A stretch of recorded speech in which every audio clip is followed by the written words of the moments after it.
Salam alaikum, Azul Fillawen, Karakoum Dairin. Tout d'abord, je tiens à vous remercier pour les centaines de messages d'encouragement que j'ai reçus suite à ma déclaration de candidature en vue des prochaines élections législatives algériennes de juin 2026. Alors, pour ceux qui n'ont pas compris, mon ambition, c'est de devenir le député de la diaspora dans une circonscription que j'aurai le loisir de choisir dans les prochaines semaines. Donc, ma candidature ne concerne pas les Algériens d'Algérie, mais concerne en priorité les Algériens de la diaspora, c'est-à-dire une partie des 7 millions d'Algériens. Mais bien sûr, les Algériens d'Algérie seront concernés car je vais défendre les droits des Algériens de voyager à travers le monde entier et ne pas être prisonniers dans notre propre pays, quand bien même notre pays est le plus beau pays du monde. Alors aujourd'hui, nous allons parler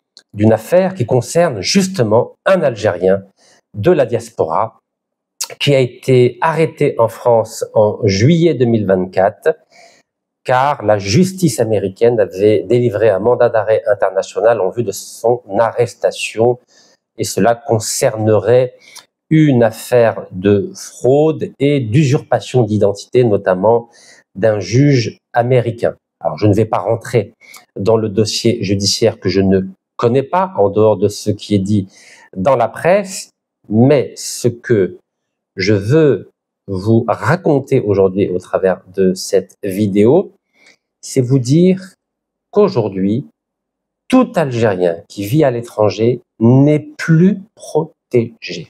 Dès lors qu'il met les pieds en France, l'État français, la justice française est impitoyable avec lui. Alors, est-ce qu'il faut mettre cette nouvelle affaire sur le compte de la brouille diplomatique qu'il y a entre le président algérien Seydi Abdelmadjid Tebboune et le président français Emmanuel Macron? Vous savez que cette crise a commencé le 30 juillet 2024, 2 ans après le voyage officiel du président français en Algérie qui a eu lieu en août 2022. Je vous le répète, j'étais en prison avec mes 2 avocats, Maître Yassine Khalifi, Maître Chouara Abdelkader, et avec mon infirmier personnel, Monsieur Hamza Djabri. Donc nous avons assisté à cette visite d'État du président français en Algérie. Et vous avez vu, il y a levé le tapis rouge pour le président français et 15 de ses ministres. À cette occasion, vous savez que l'Algérie a fait un très beau cadeau à la France, notamment l'entreprise Total, qui a obtenu la prolongation d'un ancien contrat dans le gisement pétrolier de Hassi Berkine, et ainsi Total a obtenu 25 ans de pétrole gratuit, en plus des 25 ans de gaz gratuit que la France avait obtenu en juin 2018 sur le site gazier de TFT. Alors, de quoi s'agit-il? Car il y avait une belle lune de miel entre Alger et Paris. Vous savez qu'en juin 2023, le ministre de la Justice de l'époque, plutôt le ministre de l'Intérieur français de l'époque, qui est originaire de Chlef, comme vous le savez peut-être, Gérald Darmanin, avait félicité les autorités algériennes, car à la demande de Paris, un baron de la drogue marseillaise qui était en fuite en Algérie a été arrêté par la police algérienne. Et à ce moment-là, le ministre français de l'Intérieur, Gérald Darmanin, avait félicité à travers tous les médias l'étroite collaboration qu'il y avait entre la police française et la police algérienne. Vous vous rendez compte, c'était juin 2023. Car cet Algérien qui était en fuite en Algérie avait été condamné par la justice française à 30 ans de prison. Et vous le savez, depuis le 30 juillet 2024, rien ne va plus en apparence entre Paris et Alger, car je vous en ai parlé à plusieurs reprises, l'Algérie, le ministre de l'énergie algérien, M. Mohamed Arqab, et le président d'Assonatrach ont décidé le 21 juillet 2025, c'est-à-dire à peine 45 jours, de donner un nouveau contrat à la multinationale corrompue Total dans le désert algérien, c'est-à-dire 14 900 km d'exploration dans cette partie du désert algérien qui s'appelle Ahara. Donc vous voyez, il y a une contradiction entre le discours public qui tendrait à laisser penser que rien ne va plus entre Paris et Alger, mais au niveau du business, croyez-moi, tout va bien entre Paris et Alger. Et l'indicateur, ce sont les contrats de gaz et de pétrole. Chaque année, l'entreprise française Total, condamnée pour corruption en Algérie, condamnée pour corruption à 2 reprises en France et condamnée pour corruption aux États-Unis, cette entreprise Total arrive à obtenir un nouveau contrat du ministre de l'énergie algérien, M. Mohamed Al-Qab, et du président de la Sonatrach. Alors, cette affaire dont je vais vous parler concerne donc un Algérien qui était à Dubaï et en juillet 2024, il avait décidé de passer quelques jours en France. Sitôt arrivé en France, il a été arrêté par les autorités françaises à la demande des Américains, donc ils lui reprochent une affaire de fraude. Cet Algérien, comment s'appelle-t-il? Son prénom, c'est Sami, et son nom, c'est une abréviation, c'est D. Il a 39 ans. Aujourd'hui, toute la presse française et internationale en parle. Par exemple, je vais vous montrer le journal Le Figaro. Vous pouvez lire « Fraude en ligne ». La justice française favorable à l'extradition d'un Algérien qui risque, écoutez-moi bien, 207 ans de prison aux États-Unis. 207 ans de prison en Algérie. Alors, pour ceux qui ont suivi l'actualité ces dernières années, cette affaire rappelle la précédente affaire d'un autre Algérien qui avait été, qui faisait l'objet d'un mandat d'arrêt international de la justice américaine et qui s'appelle Hamza Bendelej. Et pour ceux qui ont suivi à l'époque mon combat pour les libertés, vous savez que je n'ai jamais, lorsque j'ai été informé que j'avais les éléments, je n'ai jamais ménagé mes efforts pour que chaque Algérien qui est victime ou d'une cabale judiciaire ou qui est injustement condamné à l'étranger, j'essaie toujours de me déplacer, d'essayer de prendre la tâche des avocats pour essayer de l'aider. Car tant qu'une personne n'a pas été condamnée, elle mérite d'être défendue. Et là, vous me voyez, bon, j'étais plus jeune, hein, c'était allez, la page Facebook le dit, la page Facebook, c'était octobre 2015. Regardez. Octobre 2015. Vous voyez, je publiais déjà à la fois en arabe et en français. Et qu'est-ce que je disais à l'époque? Je me suis rendu à Atlanta, dans l'État de Géorgie, aux États-Unis, pour rencontrer l'avocat de l'Algérien Hamza Bendelej à Atlanta. Et j'avais dit que je reviendrais en novembre, 1 mois après, pour son procès. Et j'ai tenu parole. Voici la preuve. J'ai rencontré l'avocat de M. Hamza Bendelej à Atlanta, donc avec son assistant. Donc j'étais dans son bureau à Atlanta. Et là, j'avais même rencontré un compatriote algérien qui s'appelle Aziz, donc devant le bureau de l'avocat de notre frère, M. Hamza Bendelej, qui a été libéré, alhamdoulilah, il y a 1 an aujourd'hui. Donc, voici la preuve que lorsqu'un Algérien est en difficulté, dans la mesure des possibilités, j'essaie de lui venir en aide. Et à l'époque, j'avais demandé donc à l'avocat de M. Hamza Bendelej, qui s'appelle M. Strong, que je ne dise pas de bêtises, donc M. Strongwater, voilà, c'est Maître Strongwater, j'avais demandé est-ce que l'ambassade d'Algérie avait pris votre attache pour essayer de voir dans quelle mesure la diplomatie algérienne pouvait venir en aide, donc à notre frère, M. Hamza Bendelej. Et figurez-vous, et je l'avais écrit à l'époque, j'avais dit donc le 12 octobre 2015, c'était à l'époque de feu Abdelaziz Bouteflika, j'avais dit l'avocat de M. Hamza Bendelej, Maître J. L. Strongwater, m'a confirmé que l'ambassade d'Algérie à Washington n'a jamais essayé d'entrer en contact avec lui. J'avais dit que Hamza va très bien, il est prêt pour son procès en novembre, Inch'Allah. Voici la preuve. Donc, en français et en arabe. Vous voyez la date, 12 octobre 2015. Alors, à l'époque, on va dire que sous les mandats de feu Abdelaziz Bouteflika, vous savez que les autorités algériennes ne venaient pas en aide aux Algériens qui étaient en difficulté. Alors, est-ce que ça va changer aujourd'hui? Alors, lorsqu'on voit qu'un Algérien, Sami D, âgé de 39 ans, donc qui est poursuivi pour usurpation aggravée d'identité, et pour fraude informatique risque 207 ans en Algérie. J'espère évidemment que cette fois-ci, les autorités algériennes, c'est-à-dire sous la responsabilité du ministre des Affaires étrangères et ministre de la communauté nationale à l'étranger, c'est M. Ahmed Attaf, va faire le maximum pour empêcher l'extradition de notre concitoyen algérien, Sami D. Car en 2012, il avait déjà été condamné en première instance, M. Hamza Ben Dallaj. Et qu'est-ce que j'avais dit? J'avais demandé aux autorités algériennes d'utiliser la convention judiciaire qu'il y avait entre l'Algérie et les États-Unis pour que Hamza Ben Dallaj puisse passer les 8 années de prison, parce qu'il avait été condamné à 8 ans de prison, en Algérie. Mais à l'époque, les autorités algériennes n'ont même pas demandé aux autorités américaines d'appliquer cette convention. Ils ont dit « Khalih, dar haja, khalih fi l'habs fi Amérique ». Mais voilà, c'est comme ça. Alors j'espère que cette fois-ci, ça va changer. En tout cas, on lui souhaite, parce qu'il n'est toujours pas jugé, toujours pas condamné, Sami D. Et regardez le 2 poids 2 mesures de la France, de la justice française. Parce que maintenant que j'ai fait cet aparté concernant les autorités algériennes en 2015, maintenant revenons au sujet. Relisez avec moi ce qui est marqué. La justice française, le 3 septembre, a donné un avis favorable à l'extradition d'un Algérien risquant 207 ans de prison aux États-Unis. Est-ce que vous imaginez?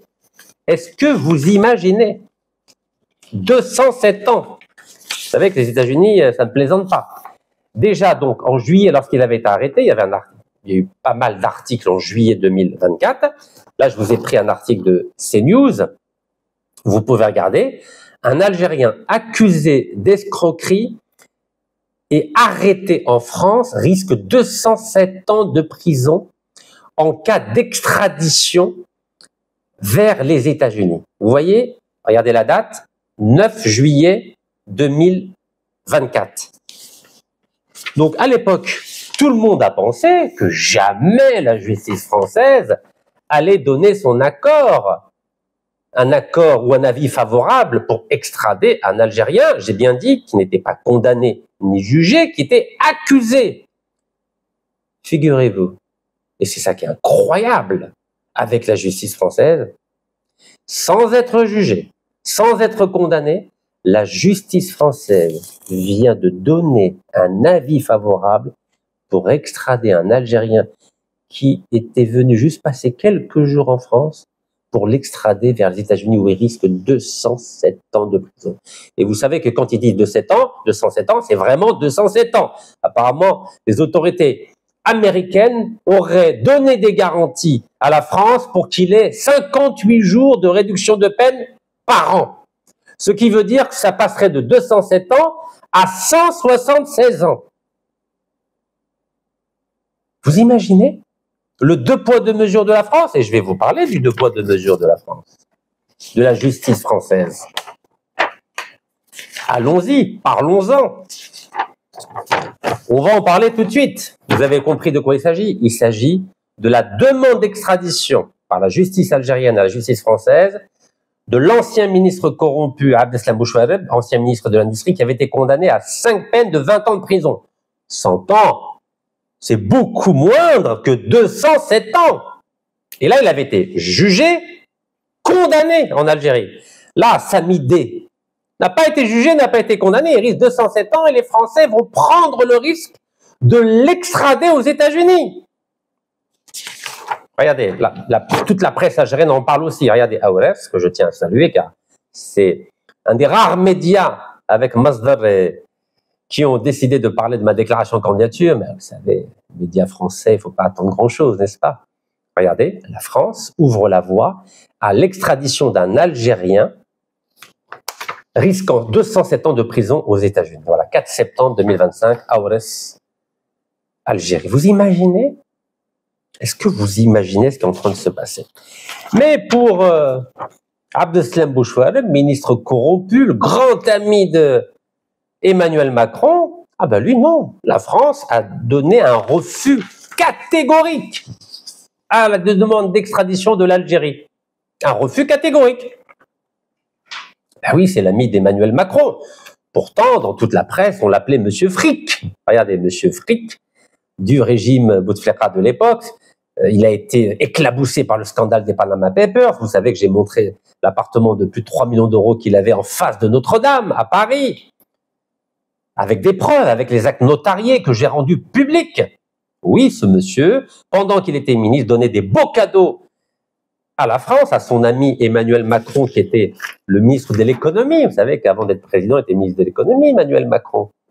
Regardez le grand Emmanuel, ici avec le grand Abdeslam Bouchareb, le grand corrompu.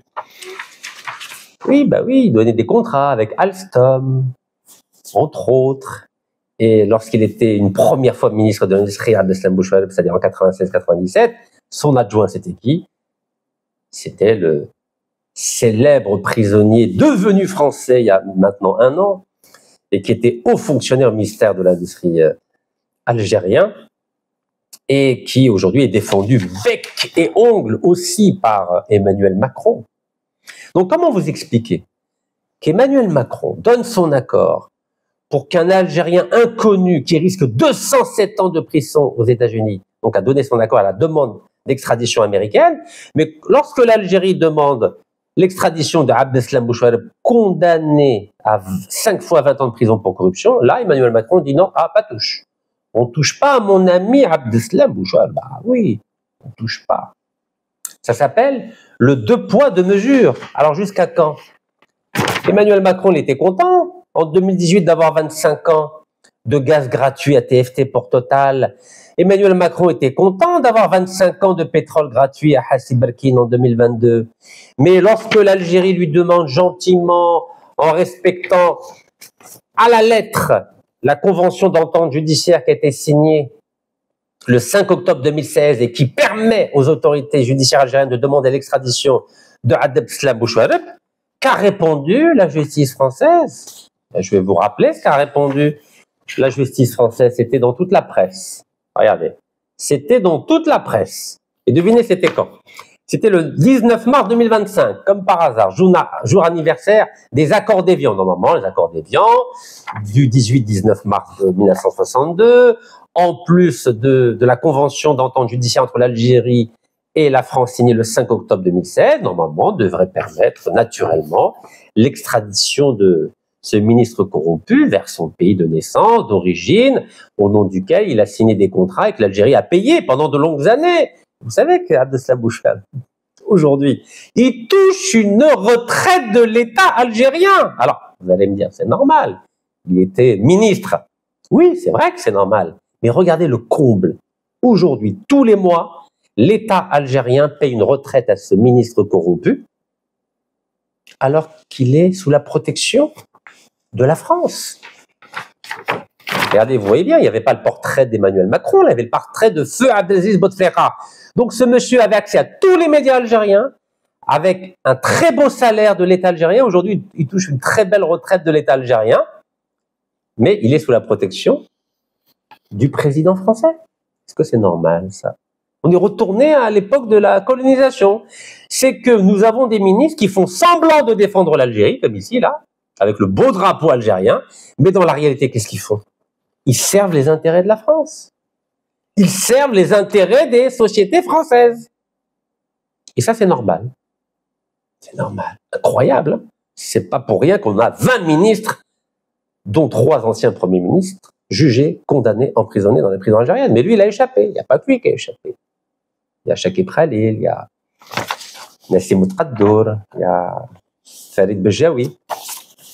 Alors, qu'est-ce qu'avait dit la justice française le 19 mars 2025 pour refuser l'extradition de ce ministre algérien corrompu? Ben, je vais vous lire. Alors ça, c'était Le Monde Afrique.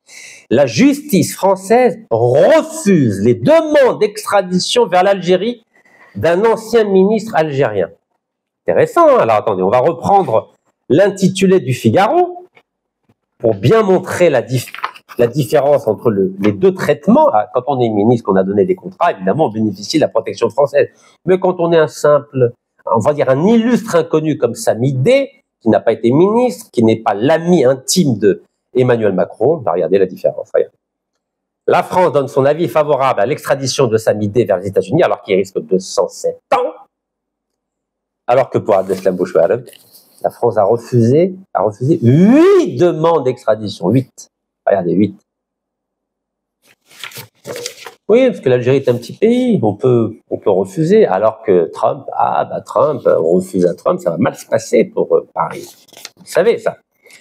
Alors, je vais vous dire ce qu'a dit l'avocat général de la cour d'appel.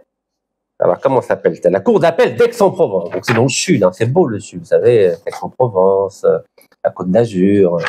C'est une région très appréciée par les anciens dignitaires du régime Bouteflika.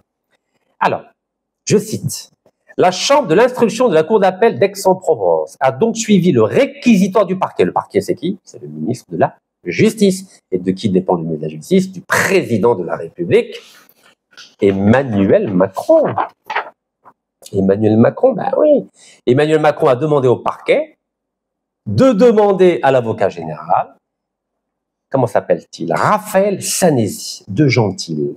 C'est un joli nom, jolie particule, c'est peut-être un aristocrate de l'Ancien Régime. Ben oui, en signe de reconnaissance à ceux qui ont aidé la France, évidemment que la France ne va pas sacrifier les meilleurs éléments du gouvernement algérien.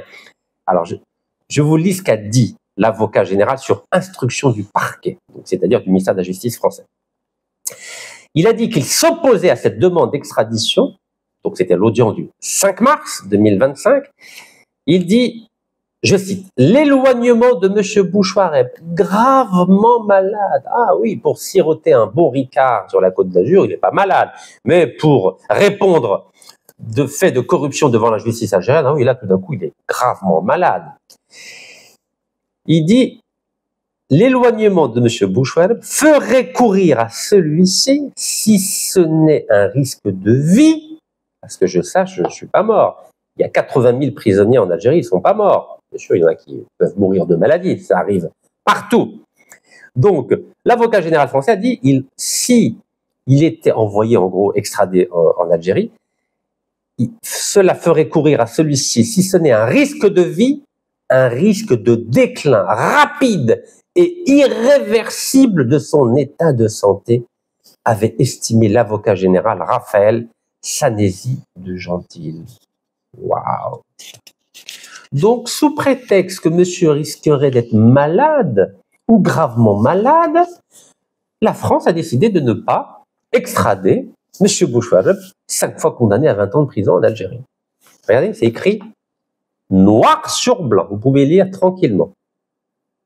Est-ce que vous imaginez la nature de ce 2 poids 2 mesures de la justice française quand il s'agit, en gros, d'un élément des intérêts de la France avec un illustre inconnu comme Samidé? Et là, il n'y a aucun problème. En 1 an, l'affaire était pliée. 1 an seulement. L'Algérie, ça fait depuis 2019 qu'elle demande son extradition à Abdeslam Bouchouareb. Mais non.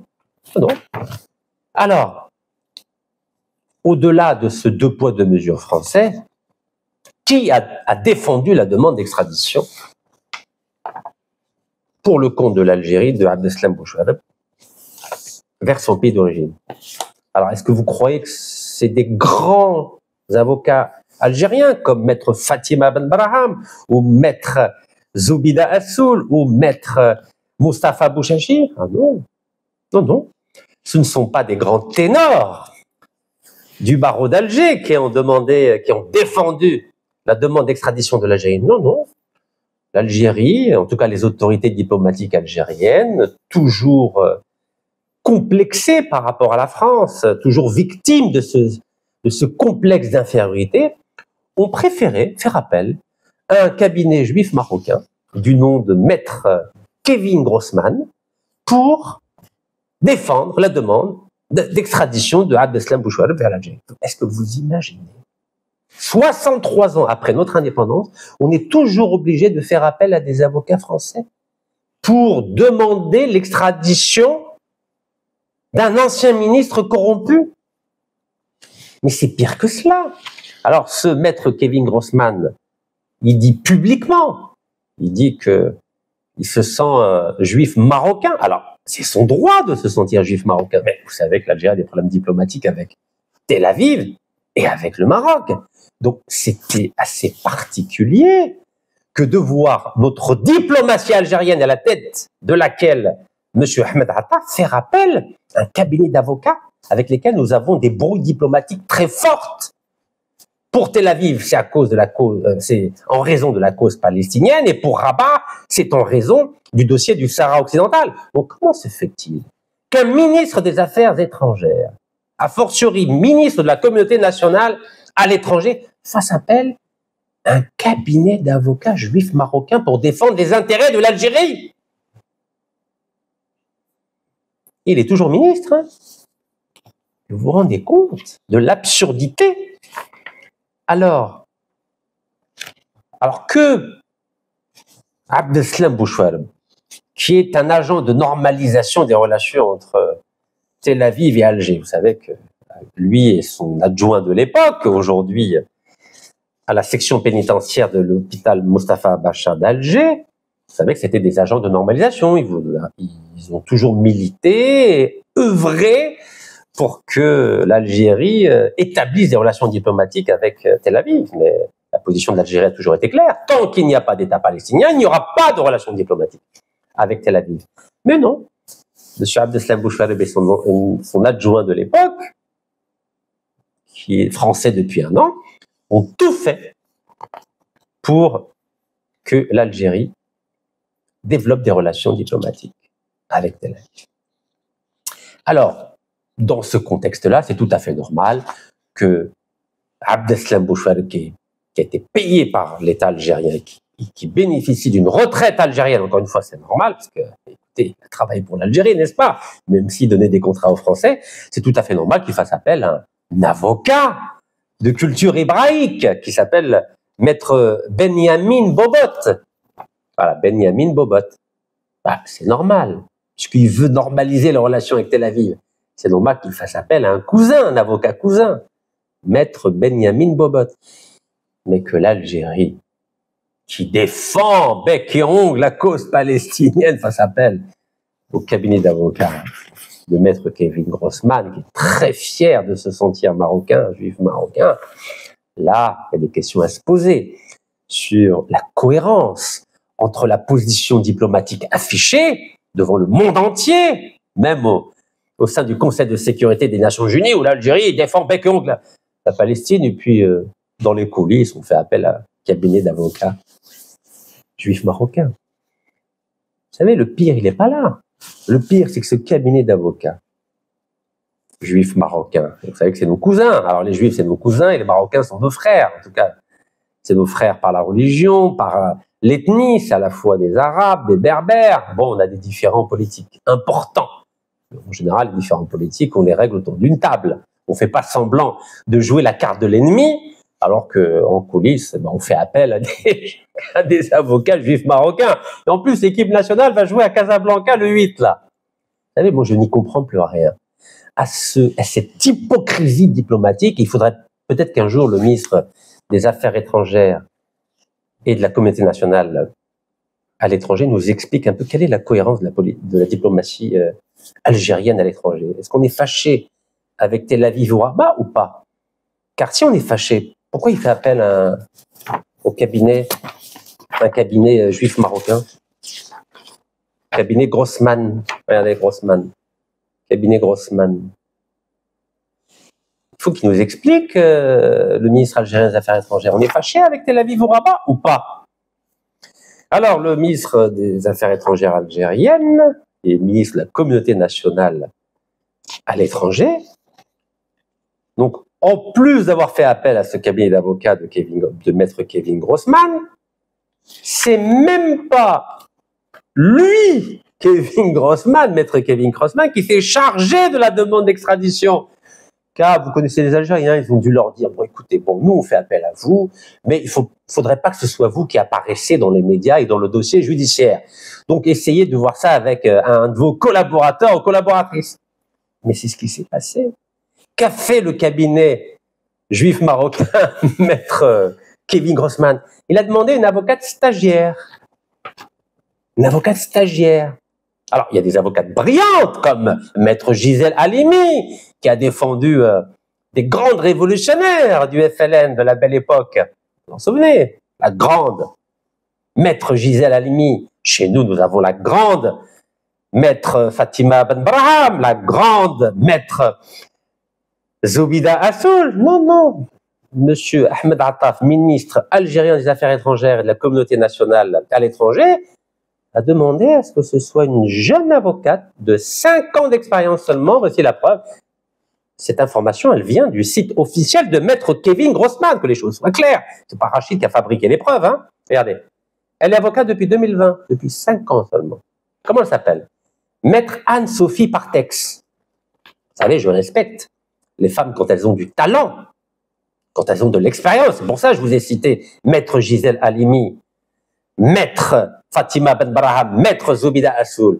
Mais je pense que l'Algérie en 2025, si elle ne veut pas faire appel à des grandes avocates algériennes ou des grands avocats algériens, je pense qu'il aurait été préférable, puisque le ministre algérien des Affaires étrangères affectionne les cabinets juifs marocains, au moins que ce soit une avocate ou un avocat qui a un peu de bouteille, un peu d'expérience, et pas simplement 5 ans d'expérience. Elle est avocate depuis 2020 seulement. Vous connaissez les règles en Algérie. Pour déposer un dossier, pour qu'un avocat ou une avocate dépose un dossier à la Cour suprême algérienne ou au Conseil d'État algérien, il faut minimum, je dis bien minimum, 10 ans d'expérience. Sinon, vous ne pouvez pas être agréé au Conseil d'État ou à la Cour suprême algérienne. Mais il suffit de franchir la frontière et là, le ministre algérien des Affaires étrangères, il dit non, il n'y a pas de problème. Vous avez une collaboratrice, Anne-Sophie Partex, elle a 5 ans d'expérience seulement, il n'y a pas de problème, nous on accepte, parce qu'on n'est pas en Algérie. Vous vous rendez compte? Donc c'est tout à fait normal que l'avocat général de la cour d'appel, de la chambre d'instruction de la cour d'appel d'Aix-en-Provence, donc M. Raphaël Sanési de Gentil, refuse d'un trait de plume la demande d'extradition présentée par une stagiaire, avocate stagiaire, maître Anne-Sophie Partex, et c'est la raison pour laquelle Abdeslam Bouchareb n'a pas été extradé en Algérie. Ni garde à vue, ni jugé en Algérie, ni garde à vue en France, ni jugé en France, ni rien du tout. Il est tranquille. Et vous croyez que maître Anne-Sophie Partex, vous croyez qu'elle a déposé plainte contre Abdeslam Bouchareb pour qu'il soit jugé en France? Non, pas du tout. Il n'y a même pas de plainte. Est-ce que vous vous rendez compte que l'Algérie, au travers du cabinet de maître Kevin Grossman, est sous la responsabilité de la jeune stagiaire de son cabinet, madame Anne-Sophie Partex, n'a même pas déposé une plainte contre Abdeslam Bouchareb pour qu'il soit jugé en France pour corruption. Même pas. Rien. Est-ce que vous savez qu'il n'y a aucune procédure contre lui en France? Ben, c'est tout à fait normal que Abdeslam Bouchareb vive des jours heureux en France. Il n'y a même pas une procédure judiciaire contre lui en France. Pour les biens mal acquis, par exemple. Le fameux appartement, il ouvre la fenêtre, il a Notre-Dame en face de lui. 3 millions d'euros, avec quoi il l'a acheté? Je vous ai rendu public l'acte notarié qui lui a permis d'acheter cet appartement. Non, même pas, rien. Alors vous savez comment l'a argumenté maître Anne-Sophie Partex? C'est dans la presse. Hein. Je n'invente rien. Je n'invente rien. Alors je vais vous dire comment elle a argumenté. Comment elle a défendu la demande d'extradition souhaitée par l'Algérie et défendue par maître Anne-Sophie Partex. Eh bien, je vais vous dire. C'est dans le même article du Monde Afrique du 19 mars 2025. Regardez l'argument, s'il vous plaît. Et là, vous allez voir le niveau intellectuel exceptionnel de maître Anne-Sophie Partex du cabinet d'avocats juifs marocains de monsieur Kevin Grossman, auquel a fait appel le ministre algérien des Affaires étrangères, monsieur Ahmed Attaf. Bismillah. Il faut toujours dire Bismillah quand on commence, n'est-ce pas?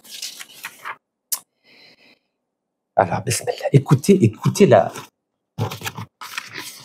le niveau. Excusez-moi, parce que je suis un peu choqué. Le niveau d'excellence de Maître Anne-Sophie Partex. C'est dans Le Monde, encore une fois, du 19 mars 2025. Je cite. Maître Anne-Sophie Partex, avocate de l'Algérie. Vous imaginez, ya Rabb al-Karim. Avocate de l'Algérie. C'est-à-dire, l'Algérie, c'est qui? C'est Hassiba Ben Bouali, c'est l'Arbi Ben Mehdi, c'est Abban Ramadan, c'est Dal Hussein, c'est Mohamed Boudiaf, c'est Jamila Bouhired. C'est une avocate. 5 ans d'expérience, je dis bien 5 ans d'expérience, vous savez, je n'en reviens pas. Et c'est l'avocate de l'Algérie. Non mais, lisez s'il vous plaît. Avocate de l'Algérie, attendez. Vous savez, je suis tellement choqué, regardez. Maître Anne-Sophie Partex, avocate de l'Algérie. Vous croyez que cette avocate mérite, qui a 5 ans d'expérience, mérite d'être l'avocate de l'Algérie? Et ça, c'est M. Ahmed Attaf qui a validé ça, ministre des Affaires étrangères et de la communauté nationale à l'étranger. Anne-Sophie Partex, avocate de l'Algérie, 5 ans d'expérience. Je continue. Maître Anne-Sophie Partex, avocate de l'Algérie, avait, elle, estimé que les autorités judiciaires avaient, le 13 février 2025, donné les garanties nécessaires à la justice française. 2 petits points. Regardez comment elle s'exprime, c'est très important.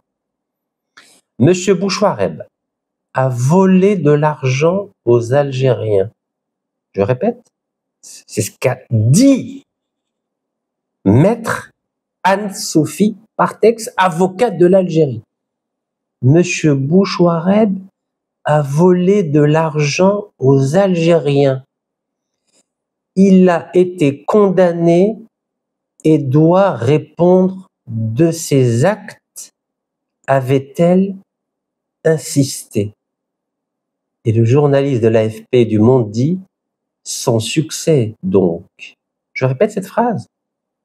C'est d'un niveau intellectuel exceptionnel. Monsieur Bouchouareb a volé de l'argent aux Algériens. Il a été condamné et doit répondre de ses actes, avait-elle insisté. Voici la plaidoirie exceptionnelle de Maître Anne-Sophie Partex du cabinet d'avocat de Maître Kevin Grossman, qui est très fier d'être juif marocain, 2 pays avec lesquels l'Algérie entretient des relations d'amour extraordinaires. Vous me croyez ou vous ne me croyez pas? Regardez, lisez. Lisez, je vous laisse lire tranquillement. Monsieur Bouchouareb a volé de l'argent aux Algériens. Ah oui, oui. Maman, il m'a pris ma voiture, il m'a pris mon jouet. C'est ça le niveau de la plaidoirie de Maître Anne-Sophie Partex. Maman, Bouchouareb a volé de l'argent aux Algériens. Il a été condamné. Maman, il a fait une bêtise. Il doit répondre de ses actes. Maman, il doit être puni. C'est ça le niveau intellectuel et juridique. Voici comment Maître Anne-Sophie Partex a défendu l'Algérie pour que la justice française accepte la demande d'extradition de Abdeslam Bouchouareb, condamné à 5 fois 20 ans de prison pour corruption d'Algérie. Ben, évidemment que la justice française, elle entend une telle plaidoirie, une telle excellence de plaidoirie. Ben, évidemment qu'elle va la refuser, parce que c'est tellement beau, c'est du Chateaubriand. Mais Anne-Sophie Partex, c'est du Chateaubriand. Le niveau de sa plaidoirie, c'est du Victor Hugo, c'est du Molière, c'est du Racine. Monsieur Bouchouareb a volé de l'argent aux Algériens. Vous avez vu par qui nous sommes défendus? Par qui l'Algérie est défendue? Avec l'accord du ministre algérien des Affaires étrangères et de la communauté nationale à l'étranger, M. Ahmed Attaf. Vous imaginez le niveau Mais on a payé une fortune. Moi, je suis curieux de savoir combien M. Ahmed Attaf a payé le cabinet de maître Kevin Grossman pour faire une plaidoirie aussi belle, aussi limpide, aussi brillante, comme je vous l'ai dit, au niveau de Chateaubriand de Victor Hugo. M. Bouchouareb a volé de l'argent aux Algériens. Il faut que j'apprenne ça par cœur. Il a été condamné et doit répondre de ses actes. Je répète, parce que là, je l'ai apprise, là. C'est un peu comme au théâtre. M. Bouchouareb a volé de l'argent aux Algériens. Il a été condamné et doit répondre de ses actes. Vous avez vu, j'ai même pas eu besoin de relire. J'ai réussi à prendre par cœur la plaidoirie d'Anne-Sophie Partex, l'avocate de l'Algérie.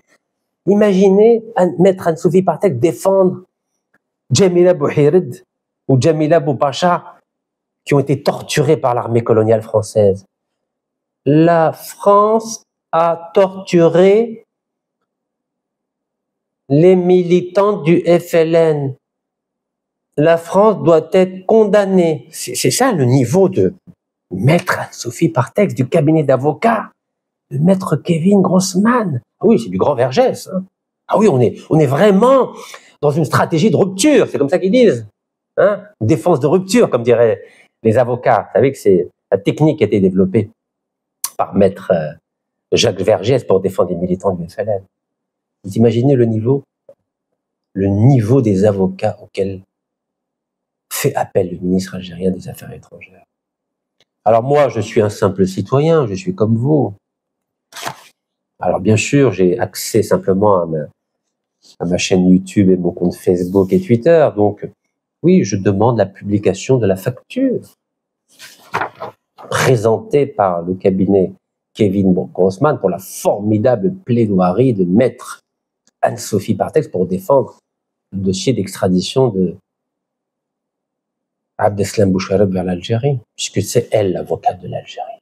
Ben oui, parce que vous avez vu, elle est tellement brillante que face à maître Fatima Ben Braham ou maître Zoubida Assou, le maître Moustapha Bouchachi ou maître Badi, ils font pas le poids face à une telle excellence de plaidoirie. Ben oui, évidemment. 63 ans après l'indépendance, on n'est pas capable de présenter une demande d'extradition par une avocate ou un avocat algérien. Regardez le bâtonnier d'Alger, maître Bardadi, vous avez vu comment il a très bien répondu à l'avocat français, maître Zimré, qui se plaignait de ne pas obtenir de visa pour aller rendre visite à son client, qu'il n'a jamais vu au passage. Maître Zimré, qui est l'avocat du génocidaire Benyamin Netanyahou. Alors, revenons au sujet. Sami D, la justice française a donné son avis favorable à l'extradition de Sami D vers les États-Unis où il risque 207 ans de prison. Et pourtant, lorsque l'Algérie demande l'extradition de Abdeslam Bouchouareb, qui risque pas 207 ans de prison, parce que vous savez qu'en Algérie, il y a la confusion des peines. C'est-à-dire que l'Algérie vous condamne à la peine la plus lourde. Donc, si vous avez été condamné à 5 fois 20 ans de prison, vous risquez que 20 ans de prison, pas 207 ans de prison. Donc, pour 20 ans de prison, vous savez qu'il y a toujours des grâces en Algérie. Pour 20 ans de prison, la justice française a refusé d'extrader Abdeslam Bouchouareb, mais pour 207 ans de prison, la justice française n'a eu aucun état d'âme pour accepter la demande d'extradition américaine concernant notre concitoyen anonyme Sami D, âgé de 39 ans. Mais nous avons l'habitude, vous savez que nos amis américains ont toujours refusé d'extrader Chakib Khalil, qui vit de beaux jours avec sa femme. Vous avez vu, smoking, bijoux. Vous savez que Chakib Khalil a reçu des Italiens, l'entreprise italienne Eni, que nous adorons en Algérie, 41 millions d'euros de pots de vin.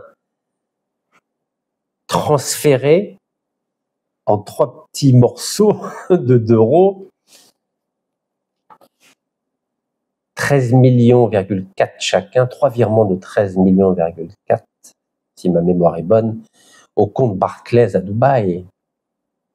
Oui, parce que en sa qualité d'ex-ministre de l'énergie et président de la Sonatrach, vous savez qu'elle a cumulé pendant 2 ans les 2 fonctions. Ah oui, tant qu'à faire, il faut tout contrôler. Ministre de l'énergie et président de la Sonatrach. Juge est parti. Ben, il a accordé 10 milliards de contrats Eni et Saipem, de dollars. Et puis en échange, les Italiens ont versé 198 millions d'euros de pots de vin, pardon pour eux, 198 millions d'euros de pots de vin donnés à Farid Bejaoui, ici, donc sur un compte à Hong Kong. Et Farid Bejaoui a reversé un certain nombre de ministres une partie de ces pots de vin. Puis les Américains n'ont jamais voulu l'extrader, pour une raison simple. Shakib Khalil, c'est l'ami du président d'Anadarko. Vous savez combien possède Anadarko aujourd'hui dans le pétrole algérien? Alors ceux qui disent, oui, tu t'attaques qu'aux Français, mais moi je m'attaque à tous ceux qui prennent une part du pétrole et du gaz algérien. Tous. Les Français, les Américains, les Italiens, les Chinois, les Indonésiens, les Vietnamiens, tout le monde. Moi, je défends l'Algérie et les intérêts de l'Algérie. Donc, à cause de Shakib Khalil, non seulement il a donné des contrats à Eni, vous savez qu'Eni contrôle 137 000 barils équivalent pétrole en Algérie, mais à cause de Shakib Khalil, et avec ses amis américains d'Anadarko, à ce jour, Anadarko racheté par l'entreprise américaine occidentale, vous savez que le principal actionnaire de l'américain occidental, c'est Warren Buffett, un grand milliardaire qui possède 28% de Occidental et qui a été autorisé à acquérir 50% du capital d'Occidental. Donc, à cause de Shakib Khalil, il est ici en beau smoking avec son épouse palestinienne qui s'appelle Arafat, mais qui n'a aucun lien de parenté avec Yasser Arafat. À cause de Shakib Khalil, nos amis américains d'Anadarko Occidental possèdent 30% du pétrole algérien, en priorité dans le bassin de Hassi Berkin. 30%. Alors, quand on entend le président de la Sonatrach, M. Rachid Hachichi, c'est bien ça, Rachid Hachichi, j'ai pas envie d'écorcher son nom, il dit que la Sonatrach contrôle 80% de la production. Ah bon, 80%. Rien qu'Anadarko Occidental, ils ont 30%. Sans compter Eni, 137 000 barils équivalent pétrole. C'est quoi 137 000? C'est l'équivalent de, 16-17%. Alors, 30% des Américains, 16-17% les Italiens. Alors, je ne parle même pas de Repsol. Je ne parle même pas de Cepsa. Cepsa toute seule, c'est 120 000 barils le jour. Donc là aussi, on est à 13-14%. Vous savez, le mensonge, ça suffit. Le mensonge d'État, ça suffit. Vous savez, une entreprise comme Sonatrach, condamnée pour corruption à de multiples occasions, 3 anciens présidents de Sonatrach jugés, condamnés, emprisonnés pour corruption, 2 anciens vice-présidents de la Sonatrach, idem, 3 anciens ministres de l'énergie jugés, condamnés pour corruption. Mais comment voulez-vous faire confiance à un panier de crabes de corruption? Alors, là je m'adresse au ministre algérien des Affaires étrangères. Bon, apparemment, vous avez échoué à faire libérer des diplomates algériens emprisonnés en France. Mais je pense que vous pouvez intervenir auprès de nos amis américains qui possèdent 30% du pétrole algérien pour ne pas embêter notre concitoyen algérien, parce que vous êtes ministre de la communauté nationale à l'étranger. Donc vous avez le devoir de porter assistance à notre concitoyen, et je vous le rappelle, il est toujours ni jugé, toujours pas jugé, toujours pas condamné. Donc je crois que c'est le moment de faire intervenir vos relations, puisqu'en général, vous étiez, je crois, en poste à New York, avant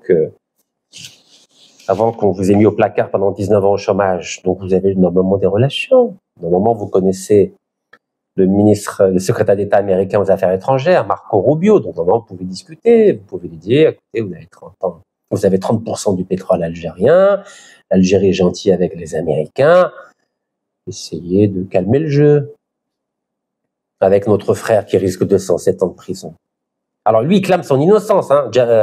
Samidé, il dit que je n'y suis pour rien. Alors, encore une fois, je ne connais pas le dossier judiciaire, mais je pense que notre concitoyen mérite d'être défendu, n'est-ce pas? Encore une fois, je répète, je sais que vous avez échoué à faire libérer notre diplomate qui travaillait à Créteil, au consulat de Créteil. Vous avez une chance de vous rattraper, monsieur le ministre. Une chance de vous rattraper, puisque vous n'arrivez pas à convaincre les autorités françaises d'empêcher d'extrader notre frère Samidé. Peut-être qu'à la réception, c'est-à-dire aux États-Unis, vous pouvez intervenir pour que cette affaire ne prenne pas des proportions un peu exagérées. C'est ça votre rôle, n'est-ce pas? Alors, je ne vais pas préjuger de ce qui va se passer. Mais en tout cas, monsieur le ministre des Affaires étrangères, qui n'avait pas répondu à plus de 10 lettres que je vous ai envoyées, c'est parce que vous ne répondez pas aux lettres, c'est parce que vous n'êtes pas capable de défendre ni vos diplomates, ni les citoyens algériens à l'étranger, que j'ai décidé d'être candidat aux prochaines législatives algériennes de juin 2026 pour essayer de devenir député de la diaspora, car c'est inacceptable qu'un ministère de la communauté nationale étrangère soit incapable de défendre les intérêts non seulement de l'Algérie, mais de la communauté nationale à l'étranger. Barakallahu fikum, tahiyya al-Jazair, wa Allah yarham shuhada.